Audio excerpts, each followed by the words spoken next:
쓰지 아니하였고 또 이 말을 쓰는 것은 내게 이같이 하여 달라는 것이 아니라 내가 차라리 죽을지언정 누구든지 내 자랑하는 것을 헛된 대로 돌리지 못하게 하리라. 내가 복음을 전할지라도 자랑할 것이 없으면 내가 불불할 일이니라. 만일 복음을 전하지 아니하면 내게 화가 있을 것이로다. 내가 내 자의로 이것을 행하면 상을 얻으려니와 내가 자의로 행한 아니한다 할지라도 나는 사명을 받았노라. 그런즉 내 상이 무엇이냐? 내가 복음을 전할 때 값없이 전하고 복음으로 말미암아 내게 있는 권리를 되었을지 아니하는 이것이라.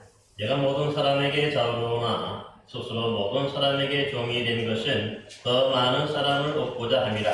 너희에게 내가 유대인과 같이 된 것은 유대인들을 얻고자 하며 율법 아래에 있는 자들에게는 내가 율법 아래에 있지 아니하나 율법 아래에 있는 자같이 된 것은 율법 아래에 있는 자들을 얻고자 하며 율법 없는 자에게는 내가 하나님께는 율법 없는 자가 아니요 도리어 그리스도의 율법 아래에 있는 자이나 율법 없는 자와 같이 된 것은 율법 없는 자들을 얻고자 함이라.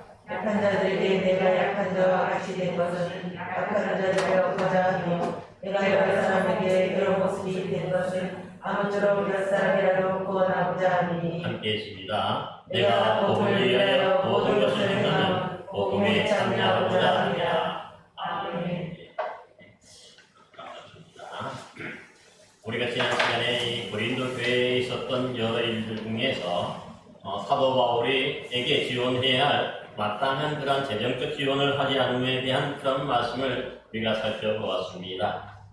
즉 바울은 복음 전도를 파송받은 그 사도임을 강조하였는데 바울 자신이 사도라는 확실한 증거가 바로 자신을 통해서 이 고린도 교회가 개척이 되고 세워졌기 때문이라고 합니다. 그러니 2절에서도 보면은 다른 사람들에게 내가 사도가 아닐지라도 너희에게는 사도니 나의 사도됨을 주 안에서 인친 것이 너희라 그렇게 말하고 있습니다. 따라서 바울이 사도가 아니라고 이 비판하던 자들에게 사도로서 자신도 가질 수 있는 이 세 가지 권리를 말했습니다. 먼저 이 바울은 사도로서 교회에서 먹고 마실 권리, 즉 숙박, 숙식을 제공받을 권리가 있고 또 두 번째로 사도로서 다른 사도들처럼 믿음의 자매인 아내를 데리고 다닐 그러한 권리가 있으며 또 세 번째 사도로서 세상 일을 아니할 권리가 있다고 하였습니다. 하지만 바울이 이러한 사도로서의 권리가 사실 이러한 예로뿐만 아니라 일반적인 예로 우리가 살펴볼 때도 보면 군복무하는 자나 포도원에서 일하는 자나 양떼를 기르는 자와 같이 모두 자신의 비용으로 일하지 아니하고 당연히 일하는 곳에서 먹고 마실 수 있는 권리가 있다는 것을 말했습니다. 또한 구약의 율법의 예로도 보아도 주님의 밭을 가는 자들은 곡식을 떠는 자들과 함께 얻을 소망을 가지고 떤다고 얘기함으로써 바울 자신은 이 고린도 교회들에게 신령한 것을 너희에게 풀었은지 너희의 육적인 것을 거두는 것이 당연하다 또 그렇게도 말했습니다. 또 한 가지 예는 다른 이들의 예인데 당시에 이 지나가는 이 나그네와 같은 이 수레 전도자들이 있었습니다.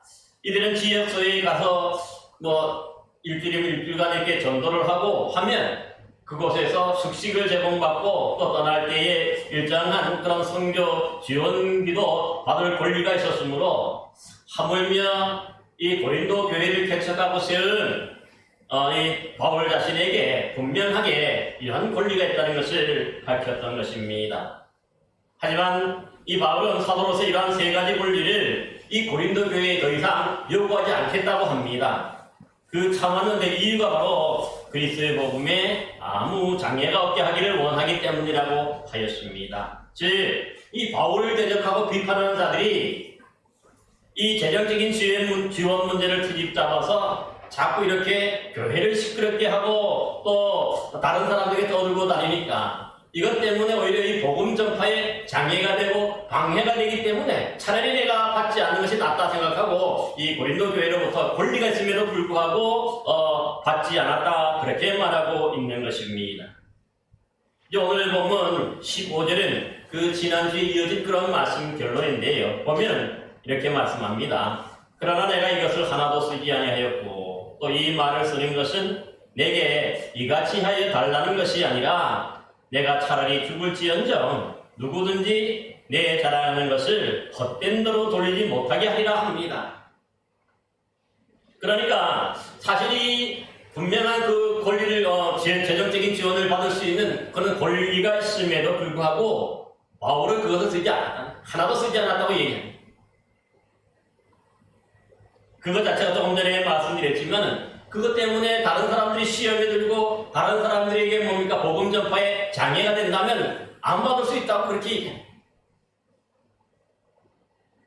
사실 우리가 지난 시간에 살펴봤지 예수님께서는 마태복음 10장에서 직접 너희 정대에 은이나 금이나 동이나 가지지 말고 여행을 위하여 배낭이나 두보로지나 심이나 지팡이를 가지지 말라. 이는 일꾼이 자기 먹을 것 받는 것이 마땅함이라. 그렇게 분명하게 명령으로 말씀하셨음에도 불구하고 바울 자신은 이 고린도 교회의 이런 권리를 하나도 요구하지 아니하였고 또한 앞으로도 이런 재정적인 지원을 고린도 교회에 요구하지 않겠다. 그렇게 말하고 있는 겁니다.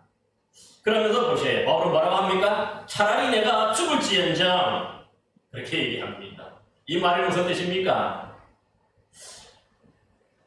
그만큼은 이 고린도 교회 중에서 몇몇 사람들이 늘 이렇게 바울의 사도가 아니라고 공격하고 또 그러니까 이런 바울에게 이 재정적인 지원을 하면 안 된다고 그렇게 얘기했던 것이죠. 그러니까 그런 것에 대해서 이 바울이 이 인간으로서 이 감정이 복받쳐 오르는 거죠. 차라리 죽을지언정 받지 않겠다 하는 말과 똑같은 것을 볼 수가 있습니다.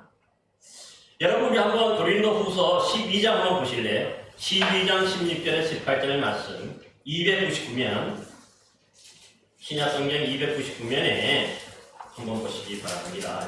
고린도후서 12장 16절에서 18절 말씀 우리 함께 같이 한번 읽어봅시다. 같이 찾으셨습니까? 우리 16절부터 읽겠습니다. 시작! 하여간 어떤 이의 말이 내가 너희에게 짐을 지우지는 아니하였을지라도 교활한 자가 되어 너희를 속임수로 취하였다 하니 내가 너희에게 보낸 자 중에 누구로 너희의 이득을 취하더냐? 내가 디도를 보내하고 함께한 형제를 보내었으니 디도가 너희의 이득을 취하더냐? 우리가 동일한 성령으로 행하지 아니하더냐? 동일한 보호대로 하지 아니하더냐? 그러니까 이 고린도 교회로부터 이 바울이 이렇게 교활한 사람 이런 식으로도 뭡니까 이 말이 생긴 거지. 아주 교활한 사람이고 겉으로는 안 받는 척하면서 뒤에는 다 받아먹었다 이런 식으로 얘기하는 거예요. 이득을 취했다는 거죠 교회로부터. 그러니까 또 있지도 하나도 안 받았다고 이제 우리가 고린도전서 9장에서는 말씀했는데 사람들이 이렇게 말을 만들어서 내요. 그래 이런 말들이 자꾸 돌고 해가지고 이 바울 자체를 나쁜 사람으로 만들어 버리니까 차라리 그러면 그래서 안 받겠다 그렇게 얘기하는 거죠.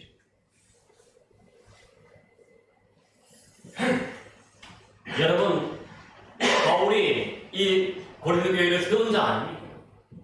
개척을 했습니다.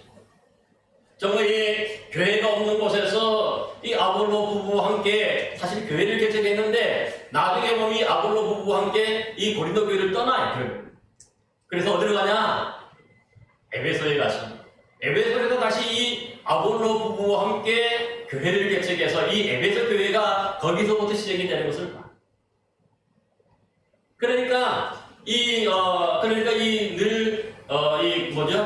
바울 사도를 도왔고 후원했던 이 아볼로 부부도 이 고린도 교회를 같이 떠나게 되는 거죠. 그래서 그들과 함께 이 텐트 만드는 일, 장막 만드는 일을 하면서 함께 선교했던 것을 볼 수가 있습니다. 그러니까 이렇게 교환하고 뭔가 이득을 취한다고 이런 말을 자꾸 만들어내니까 결국 거기서 그러니까 바울이 떠나게 되는 거죠. 바울이 떠나서 혼자만 떠나는 게 아니라 처음부터 함께 일했던 가장 후원하고 지원했던 이 아볼로와 브리스길라 부부, 아볼로와 브리스길라 부부로 함께 떠나서 에베소에 가서 또 교회를 개척해서 그렇게 또 시작하는 것을 볼 수가 있는 겁니다. 그러기에 이런 말을 들으니까 차라리 내 죽으면 죽을지언정 교회로부터 한 푼도 받지 않고 내가 하겠다 하는 그런 말로 이렇게 복음을 전하기로 다짐하는 것을 보게 됩니다. 그래서 이 바울이 유독 이 고린도 교회에서만 이 함께 텐트 만드는 일, 생계 유지를 위해서 그 일을 했던 것을 봐요. 다른 데서는 보면 이 바울이 일했다는 기록은 없습니다.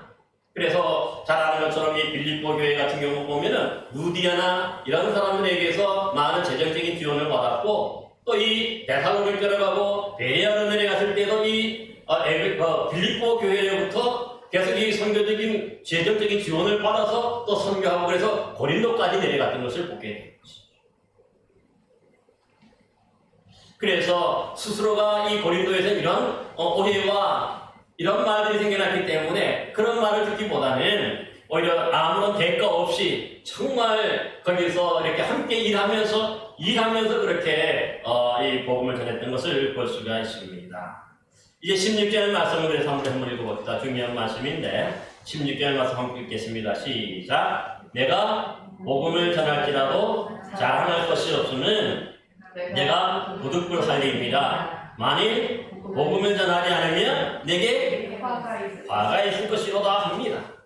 그러니까 앞서 우리가 보니까 15절에서는 고린도 교회로부터 어떤 한 푼의 재정적 지원도 받지 아니하는 것을 자기가 자랑이라고 그렇게 얘기했죠.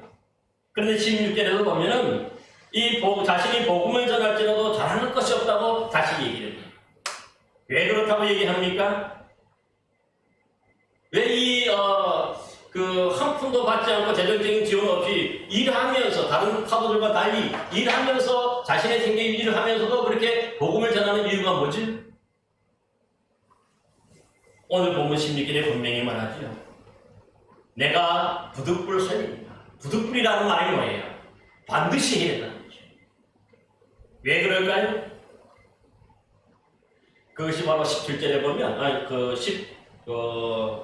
7절에 보면 맞습니다. 나는 사명을 받았기 때문입니다. 사명이 뭡니까? 어떤 일꾼이나 이런 사람들은 자의로 내가 대가를 받기 위해서 자원해서 일하기 때문에 그 대가를 받을 수 있지만 사명자라는 건 뭐지? 이 일을 위해서 특별히 선택받았기 때문에 이 일을 반드시 해야 돼요. 만약 그 일을 하지 않으면 어떻습니까? 죽임을 당할 수도 있는 거죠. 이게 뭐냐면 이게 사도 바울이 자신은 이방인의 사도로 부름받았기 때문에 그렇게 쉽게 말하면 뭡니까? 이 재정적 지원에 받고 안 받고 열받아가지고 교회를 따라 그런 건 아니라는 거죠. 부득불 할 일이에요. 누가 시키지 않아도 내가 할 일이기 때문에 그렇게 한다는 거예요. 다른 사도들처럼 이 12사도는 당당하게 예수님의 직계 제자들이었으니까 당당한 사도로서 어느 교회를 가더라도 그 교회에서 이 숙식을 제공받고 또한 재정적인 선교 후원비를 받았어요. 그런데 이 바울은 이 예수님의 직계 제자가 아니라 하는 그런 것 때문에 이렇게 차별을 받게 되는 거죠. 그리고 반대자들이 공격을 하게 되는 거예요. 비판. 그래서 만약에 그런다면 내가 안 받고 무료로 정말 내가 하는데 그 무료로 하는 이유가 뭐예요? 내가 할 일, 부득불 할 일. 그게 바로 사명자죠. 만약에 내가 이런 어떤 대가를 받고 안 받고에 따라서 하고 안 하고 한다면 그건 사명자가 아니죠. 무슨 일이 있어도 내가 감당해야 할 일이 이 복음 전도이기 때문에 그래서 내가 사명을 받았다 그렇게 얘기해요. 그러면서 말하면 되게 중요한 게 만일 내가 복음을 전하지 않으면 내게 뭐가 있다는 거예요? 화가 있다고 얘기해요. 이게 무슨 뜻이죠? 내가 복음을 전하지 않으면 화가 있다는 거예요. 여기서 말하는 화가 뭘까? 여기서 말하는 화는 하나님의 진노 내지는 하나님의 징계, 벌을 받게 된다. 그렇게 생각합니다. 왜 그럴까요? 왜 복음을 전하지 않으면 사도 바울이 복음을 전하지 않는다면 이렇게 화를 받게 된다고 그렇게 걱정할까요? 사명자이기 때문에. 사명자이기 때문에. 주님께서 이 일 때문에 복음 전하라고 그래서 이 사도 바울을 이방인의 사도로 삼아주시고 세워주셨는데, 그러니까 반드시 무슨 일이 있어도 해야 되는 거죠. 목숨을 바쳐 하는 일이 뭐냐면 이게 바로 사명이죠. 그렇기 때문에 어떤 외부적인 조건, 뭐 어떤 많이 받고 많은 구원받기 때문에 내가 하는 게 아니라 주님의 그 사명이기 때문에, 이것 때문에 나를 불러주셨는데, 이런 뭡니까 이런 조건들이나 여건들은 장애가 되면 안 된다는 거죠. 복음 전파에. 이게 진짜 목회자고, 이게 진짜 뭐예요? 사도자. 지금 그래서 내게 화가 있을 것이다, 그렇게 얘기를 해요. 내가 복음 전하지 않은 것 자체가 하나님으로부터 내가 징계를 받고 벌을 받게 되는 사유가 된다. 얼마나 중요합니까? 그래서 사실은 실제로 보면 바울은 그래서 보면 고린도전서 11장에 보면 수많은 박해와 어려움이 있었어요. 죽을 고비도 여러 번 넘기고 도래마다 죽을 것 같기도 하고, 배고픔, 춥고 굶주림, 뭐 동정의 이 위험, 강의 위험, 야행의 위험, 강도의 위험, 수많은 위험들을 당하죠. 그럼에도 불구하고 그가 끝까지 복음을 전할 수밖에 없었는 이유가 뭐죠? 사명입니다. 이걸 안 하면 그러니까 자기는 하나님으로부터 벌을 받는다고 생각하는 거예요. 그래서 열심히 한 거죠. 근데 여기에 보면 특별한 이유가 또 한 가지가 있어요. 왜냐하면 원래 이 바울은 어떤 사람입니까? 원래 바울은요, 다메섹에서 예수님을 만나기 전에는 사실 교회를 핍박하고 또 교회를 박해했던 자주죠. 예루살렘에 있는 교회를 스데반이 순교당할 때도 거기에서 배부 조정했던 사람이고, 또 이 예루살렘 교회가 핍박을 받을 때에 그 장로님이 다메섹에도 왜 갔습니까? 이 대제사장으로부터, 그러니까 성전으로부터 공문을 받아가지고 거기서 예수 믿는 자들을 잡아다가 체포해가지고 오려고 거기 갔던 건 아닙니까? 그러니까 이런 박해자였어요. 그런데 그런 그를 우리 주님, 부활하신 주님이 이 다메섹에서 만나주셨죠. 만나주시고 그에게는 이방인의 사도로서 파송을 받았어요. 이것 때문에 자기를 변화시켜 주시고 이방인에게 복음 전하기 위해서 자신을 구원해 주신 거죠. 그러니까 만약에 내가 복음을 전하지 않으면 그래서 하나님의 복을 받게 됩니다. 시킨 일을 제대로 하지 않았어요. 이게 중요한 거죠. 그러므로 이 바울에게서는요, 뭔가 이 재정적인 후원을 받고 안 받고 이런 문제가 아니라는 건 이제는 그에게 있어서 이 주님의 복음을 전파하는 일은 해도 그만이고 안 해도 그만인 이런 일들이 아니에요. 목숨 바쳐서 해야 할 일들이 바로 이 주의 일이었다 하는 것들을 분명히 말씀하고 있습니다. 여러분 구약 성경에 보면 예레미야 선지자가 있었는데, 이 예레미야가 당시 시대의 이 거짓 선지자들이 평화가 있을 것이라고 그렇게 예언을 했어요. 하지만 이 예레미야는 어떻게 합니까? 곧 바벨론이라는 나라가 쳐들어와서 이제 이 유다가 망할 것이다, 그렇게 예언을 한 거죠. 그러니까 이 거짓 선지자들이나 또 권력을 가진 사람들에게 미움을 받게 되고 미움털이 박혀가지고 뭡니까? 막 죽이려고 위협을 가하기도 했어요. 그래서 성전 안에 있는 왕궁 안에 있는 우물 속에 막 던져지기도 하고 그렇지. 진창밖에 없는. 거기 며칠씩 막 그렇게 하고 그렇게. 그런데 그렇다고 해가지고 여러분이 예레미야가 어떻습니까? 이 사람들이 위협하고 또 협박하고 그런다 그래가지고 이 하나님이 시키신 이 말씀, 남유다가 유다 왕국이 이제 패역하여서 하나님 앞에 잘못했기 때문에 그 악이 그게 찼기 때문에 이제 바벨론이라는 나라에 포로로 잡혀갈 것이면 분명히 또 예언하라 그랬는데, 이 하나님의 말씀을 사람들이 이렇게 위협하고 죽이려고 위협한다 그래가지고 안 전할 수 있습니까? 목숨 바쳐서 내가 죽는 한이 있어라도 어떻게 됩니까? 이 하나님의 사명이니까, 예레미야에게 맡겨진 사명이니까 그 일들을 반드시 해야 되는 거죠. 그래서 목숨 내놓고 그렇게 하다가 잡혀가지고 이 지하 우물 진창에 이렇게 던져지기도 하고 그랬던 것들을 보고, 그 다음에 사회는 아무것도 먹고 주지 않아가지고 우물도 덮어놓고 해가지고, 여러분 그런 가운데서 한번 한 사흘을 지내보세요. 그렇지만 하나님이 그에게 시키신 일, 사명이니까 이 말씀을 그들에게 전할 수밖에 없는 거예요. 마찬가지라는 거죠. 바울이 이렇듯 내가 사명을 받았다 하는 뜻에는 그런 의미가 있죠. 이것을 내가 반드시 해야 되지. 이것을 만약 하지 않는다면 하나님이 오히려 나에게 뭐예요? 이 말씀, 주의 말씀을 전하지 않으면 나에게 화를 주실 거죠. 하나님의 심판을 내가 받는다. 왜냐하면 하나님이 나에게 분명히 일을 시키셨는데 내가 안 했기 때문에. 그래서 내가 만약 복음을 전하지 않으면 내게 화가 있을 것이다. 그렇게 이렇게 얘기하는 것을 볼 수가 있습니다. 이제 그러므로 이 사도 바울은요, 정말 그 어떤 외부적인 환경이나 여건 이런 데 얽매인 사람이 아니, 정말 오직 우리가 잘 아는 것처럼 우리가 사도행전을 통해서 이 바울의 어떤 거의 뭡니까 이 복음 전하는 그런 발자취를 쭉 우리 살펴봤지. 목숨 걸고 했어요. 노래 맞아 죽을 뻔해도 또 일어나서 또 가서 복음을 전하는 거죠.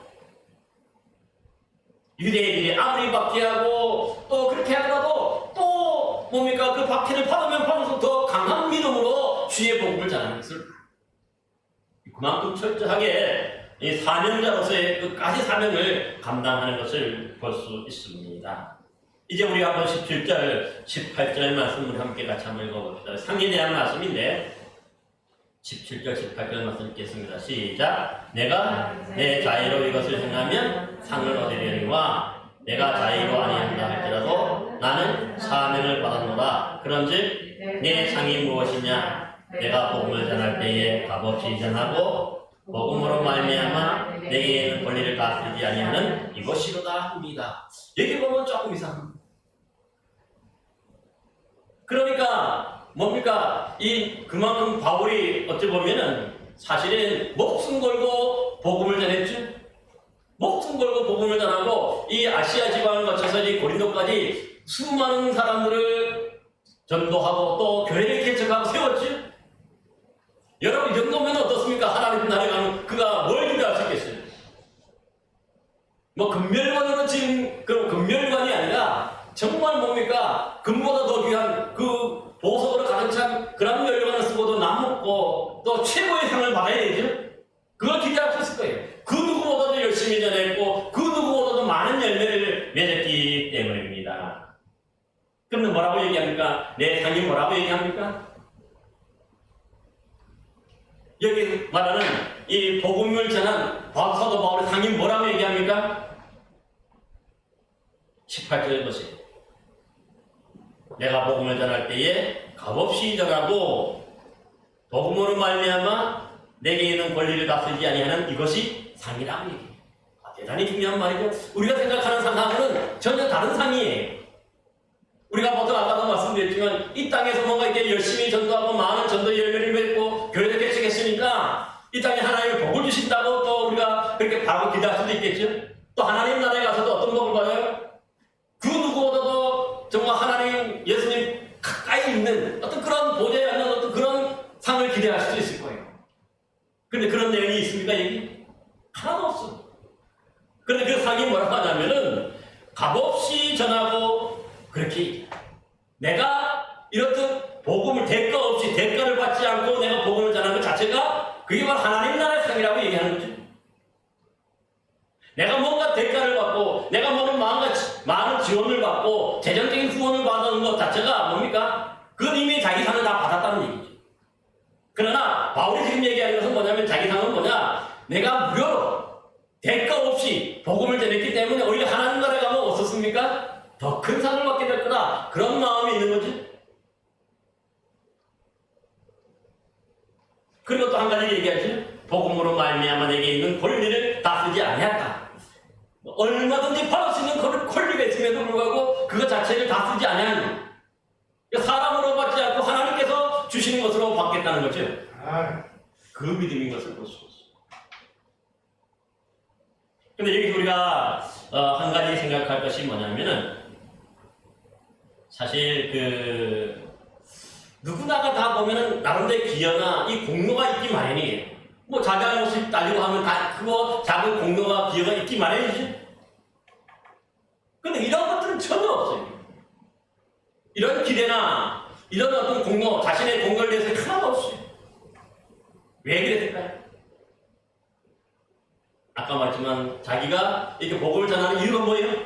사명을 받아요. 이것 때문에 하나님이 나를 불러주시고 택해 주셨기 때문에 이것을 우리가 전하지 않으면 화가 미친다고 생각할 정도로 그는 뭡니까? 철저한 사명자였기 때문에 그런 거죠. 그리고 어떤 대가나 뭔가 내가 많이 받기 때문에 일하지 않는. 그래서 거기 17절에 보면 내가 내 자유로 이것을 행하면 상을 얻으리려니와 합니다. 자유를 한다는 말이 뭡니까? 내가 원해서 하나님이 주님이 시키지 않았는데도 내가 원해서 복음을 전한다면 그런 사람은 뭡니까? 상을 받을 수 있다는 거죠. 그렇지만 사도 바울이 지금 얘기하는 건 뭡니까? 자기가 자의로 이렇게 복음을 전하는 게 아니라는 거죠. 사명. 이게 뭐예요? 하나님이 시키셨고 주님이 시키셨기 때문에 그러니까 내 자의가 아니에요. 주님이 나로 하여 하라고 시켰기 때문에 이 일을 하지 않으면 안 되는 거죠. 우선적으로 해야 돼요. 무슨 일이 있어도 감당해야 돼요.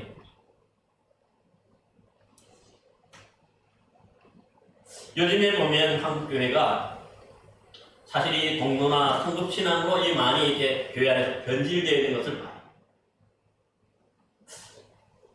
그래서 우리가 구원은 하나님의 은혜로 받는 것이 맞지만 그 위에 하나님의 나라를 위해 싸우는 공로에 따라서 그 상급이 다르다고 하죠.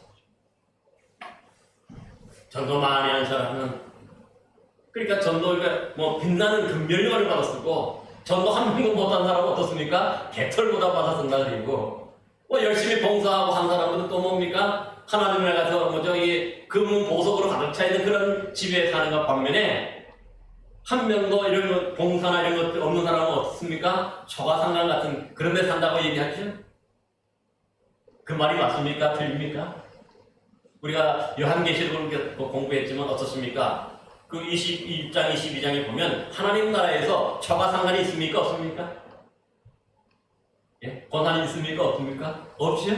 거기는 다 뭐가 있어요? 하나님 나라는 똑같이 금은 보석으로 빛나는 집밖에 없죠. 모든 게 대로도 다 금은 보석이죠. 근데 거기에 무슨 초가상관이 있고 거기에 무슨 개털모자가 있습니까? 모두가 다 하나님 나라 자체가 금은 보석으로 이루어집니다. 이 땅에서 우리가 뭡니까? 귀하게 여기는 가장 귀한 것으로 이렇게 장식이 되어 있는데 거기에 무슨 개털모자가 있고 거기에 무슨 초가상관이 있습니까? 모든 하나님 나라에 들어온 사람들이 다 이 금면을 받아 쓰고 금은 보석으로 된 그런 집에 사는 거죠. 차이가 없어요. 그러니까 거기 보니까 많이 걷는 사람들에게만 이것이 금은 보석으로 된 그런 집에 살게 하는 게 아니죠. 하나님 나라에 들어가는 사람에게 이 모든 것들이 주어지는 거죠. 그래 우리 한국 교회가 얼마나만큼 많이 잘못 가르쳤어. 이 복음이 그런 건 아니죠. 절대로 아니에요. 하나님 나라에 가서 차별받는 건 아니에요. 사실 그래서 한국교회가 뭐냐면 이렇게 하는 이유가 뭐냐면 경쟁을 일관해가지고 서로 경쟁적으로 뭔가 시켜가지고 이 전도도 시키고 봉사도 막 시키기 그렇게 이제 써먹으려고 사실은 이런 뭡니까 하나님 나라 가면은 차등이 있다고 그렇게 얘기를 하는데 다 잘못 가르친 것을 우리가 분명히 알아야 됩니다. 하나님 나라에 가는 것 자체가 구원받는 것 자체가 이미 똑같은 것을 받는 거예요. 빛나는 것을 받는 거죠.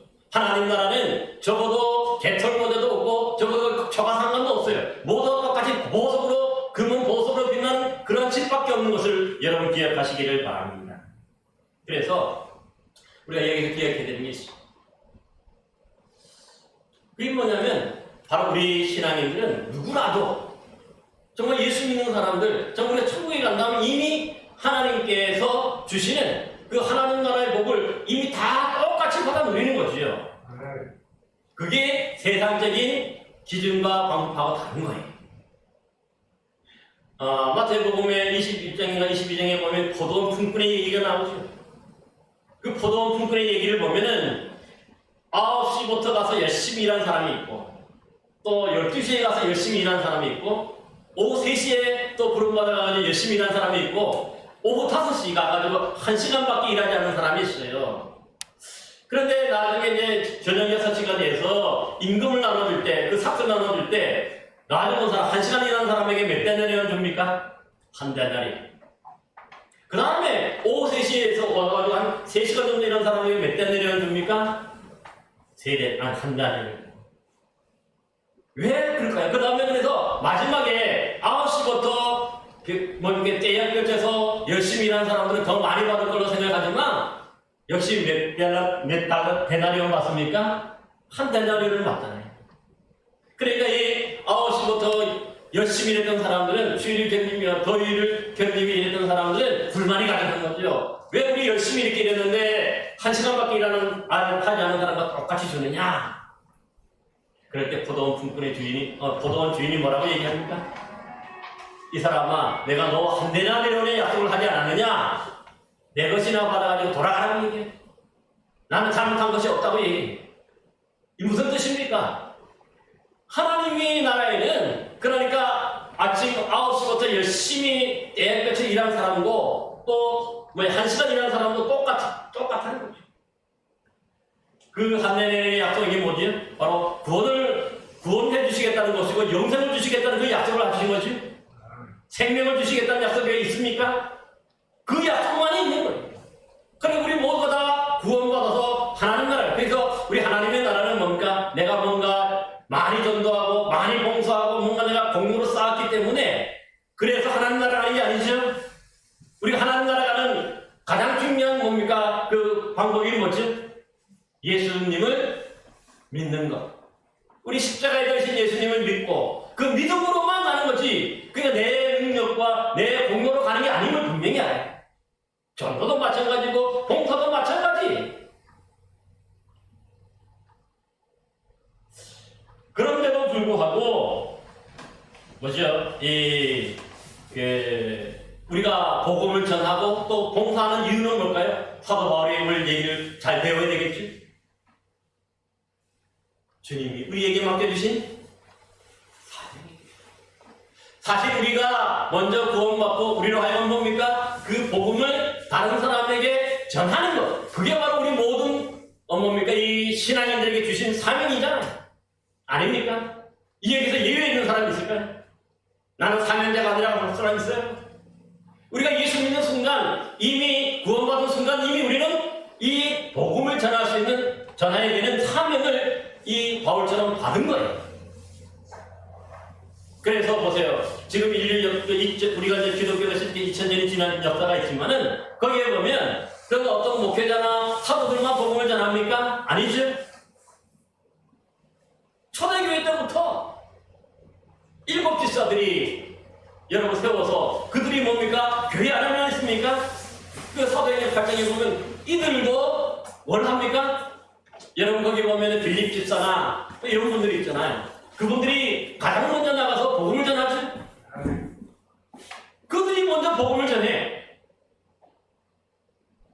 유대 광야라고 하고 또 이 뭡니까 가이사라고 하고 그렇게 흩어져서 복음을 전하고요. 안디옥 교회도 어떻게 세워지죠, 여러분? 시리아 안디옥 교회가 어떻게 세워지죠? 이 박해일 때문에 핍박을 받아서 핍박을 피해서 흩어졌던 누구예요? 평신도들, 성도들이 흩어져가지고 세운 교회가 바로 안디옥 교회, 시리아 안디옥 교회. 그때 보면 사도들은 사도행전 8장에 보면 사도들 외에 모두가 다 흩어졌다고 얘기해. 사도들은 이 교회가 핍박이 있을 때 교회를 지켰어. 예루살렘 교회를 지켰고 대신에 이 박해를 피해서 흩어졌던 그런 일반 평신도들이 흩어져서 복음을 전한다. 그러니까 예외가 없어. 몇몇만 하는 게 아니야. 그래서 오늘날 우리가 뭔가 성도를 기대하고 많이 이렇게 하는 게 아니라 우리가 복음을 전하고 우리가 또 뭡니까? 교회를 봉사하고 하는 이유가 여기 있어. 주님이 우리에게 주신 사명이기 때문에. 이것은 해도 되고 안 해도 되는 그만이 아니야.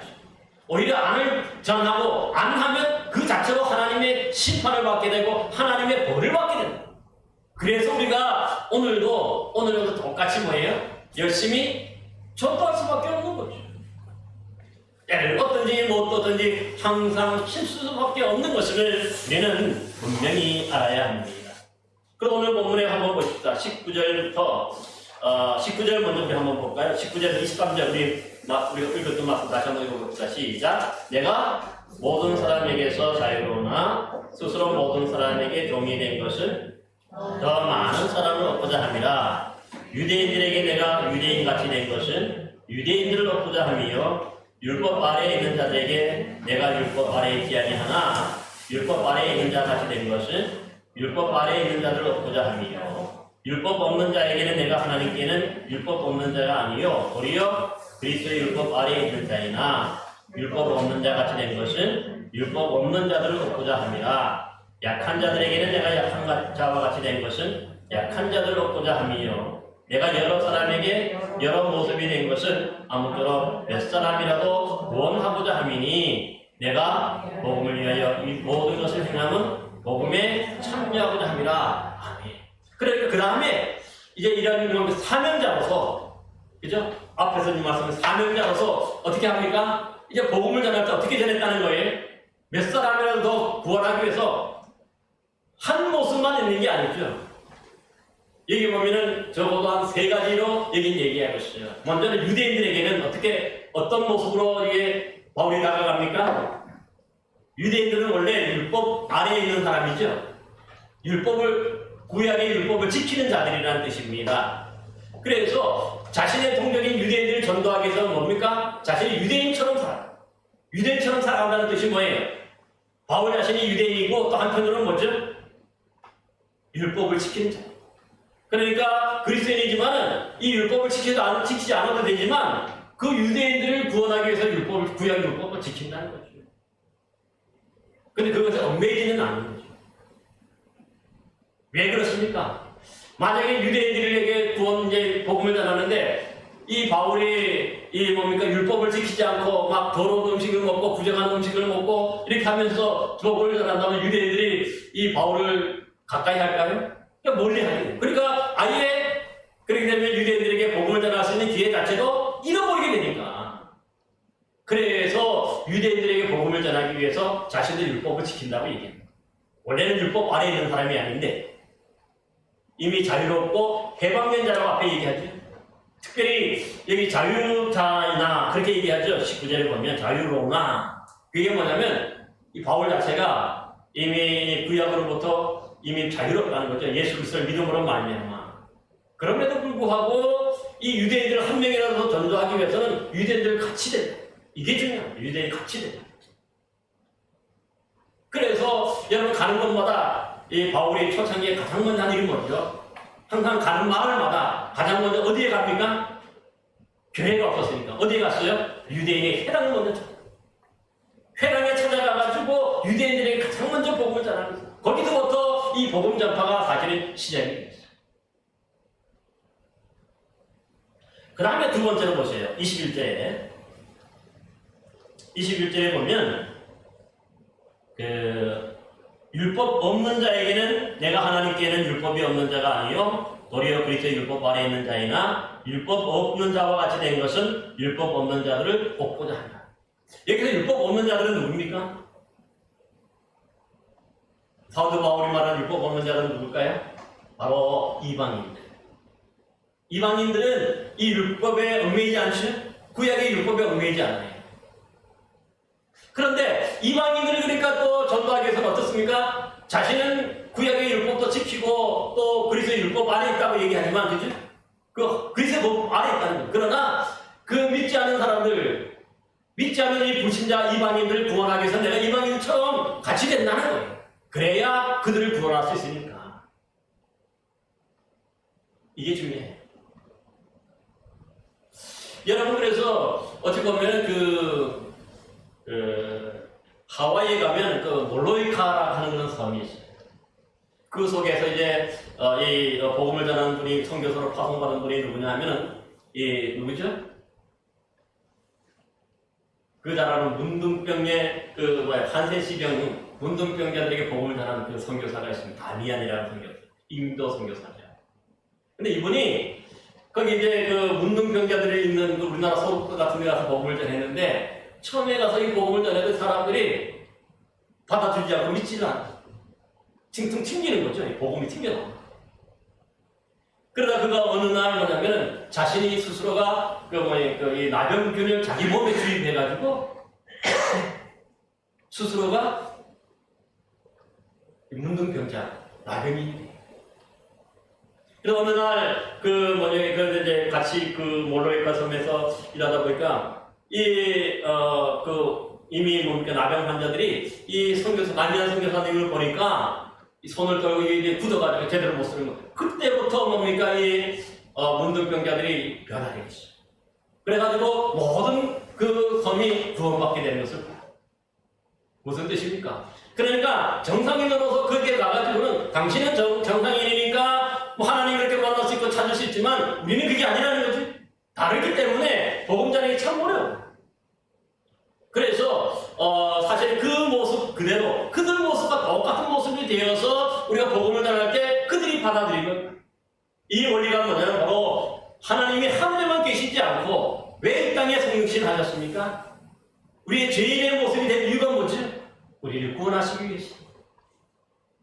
똑같은 것도 우리 경험하고 체험하셨어요. 하나님께 직접 죄인의 모습을 체험하셨죠. 그래서 우리가 그 예수님을 믿게 되고 또 신뢰하게 되고 믿음으로 그래서 우리가 구원의 길이 열리게 되는 것을 볼 수가 있습니다. 오늘날도 마찬가지인 거죠. 그래서 어떻게 보면 장사하는 사람들은 주로 뭡니까? 똑같은 장사꾼이 되어야 어떻게 보면 좀 더 복음을 전하기 쉬워요. 그 어떤 같은 업종이 있으면 그런 업종에 있는 사람들이 되어야 뭐죠? 대화라는 게 통해서 또 뭔가 복음 전하기 쉬운 거죠. 그러니까 이것이 복음 전하기 이것이 옳고 저것이 옳고 그게 아니에요. 정말 그들의 모습으로 그대로 이렇게 되는 것. 이게 중요한 거죠. 그래서 사실 우리나라가 이제 단기 선교라든가 해외 선교를 많이 합니다만 또 많이 실패한 이유 중에 한 가지가 우리나라 사람들이 직접 가가지고 돈으로 선교했어요. 그러니까 돈을 받으니까 좋으니까 그때서 믿는 것 같은데 떠나면은 다 원이치. 언제 내가 예수 믿었냐 이렇게 나옵니다. 그래서 이런 선교 정책이 좀 바뀌는 게 뭐냐면 그래서 현지인 지도자들을 한국에 초청해서 신학교육을 시켜서 목사를 만들어가지고 거기 파송. 그 나라. 저도 서울에 있을 때 제가 해외 선교부를 한 2, 3년 맡았었는데 그때도 그렇게 했어요. 베트남에서도 그렇고 베트남의 그 현지인을 지도자 되는 사람들을 한국으로 데려와가지고 신학교육을 시켜서 목사 안수 주고 그래가지고 다시 러시아의 하버드 스쿨에도 그랬어요. 어떤 청년을 이렇게 한국으로 데려와가지고 거기서 신학교육을 시키고 이렇게 해가지고 또 거기 파송하는 거죠. 그러면 훨씬 효과가 됩니다. 한국인이 피도 다르고 얼굴색도 다르고 머리 색깔도 다르고 이 문화와 환경이 다 다르니까 그만큼 어려웠지만은 현지인들에게 이렇게 복음을 전해가지고 그들을 이렇게 지도자로 세워서 파송하니까 오히려 정말 효과 만점의 그런 전도 열매를 맺게 되는 것을 볼 수 있습니다. 바로 그런 거죠.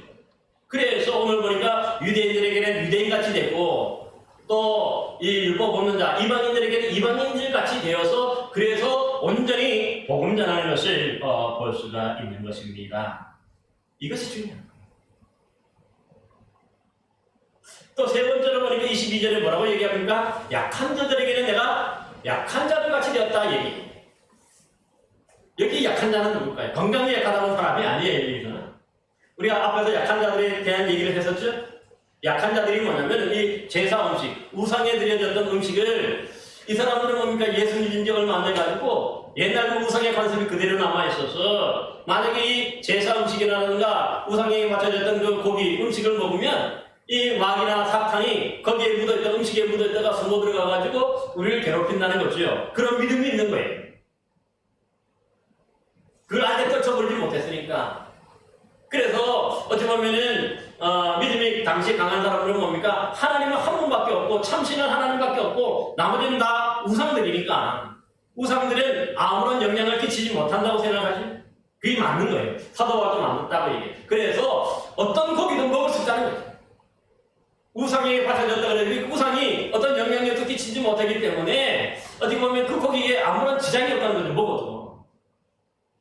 좀 자율적인 어떤 그런 어떤 신앙인데 그럼에도 뭐 바울도 그것도 인정해요. 그래서 자기도 고기를 얼마든지 우상에게 바쳐졌던 고기를 먹을 수 있지만 한편으로 뭡니까? 내가 이 고기를 먹을 때 믿음이 약한 사람들에게 그 뭡니까? 걸려 넘어지게 되고 실족하게 되기 때문에 자신의 평생 고기를 안 먹겠다 그렇게 선언을 했죠.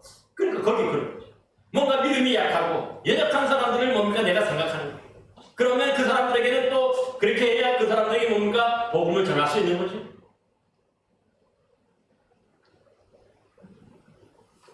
오늘날 그래서 우리가 선교의 원칙, 복음 전파의 원칙이 뭐냐면 그러니까 그런 사람들, 우리 선교 대상의 전도 대상자들의 어떤 그런 모습을 우리가 잘 이해하고 우리도 어떻게 보면 그런 모습, 똑같은 모습으로 그들에게 다가갈 때에 그래서 쉽게 우리가 전도할 수 있게 되는 것을 볼 수가 있습니다.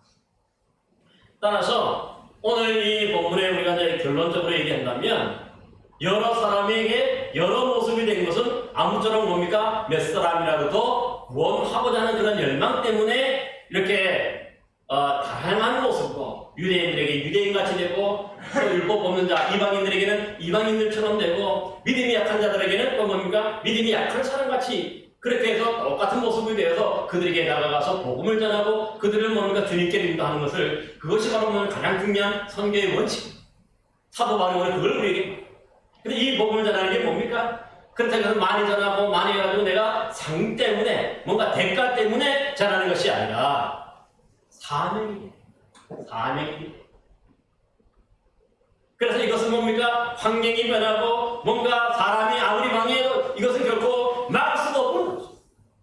목숨 걸고 우리가 이 세상에 있는 모든 그리스도인들이 해야 할 사명이 바로 이 복음 전도의 사명입니다. 오늘날 보면 우리가 그래서 이 코로나 시대에 이 하나님 앞에 가면은 저부터도 많은 책망받을 것 같아요. 왜 그렇습니까?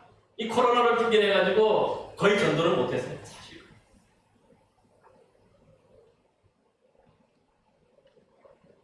그런데 사도 바울이 오늘 말씀처럼 한다면 우리가 핑계댈 수가 없어요.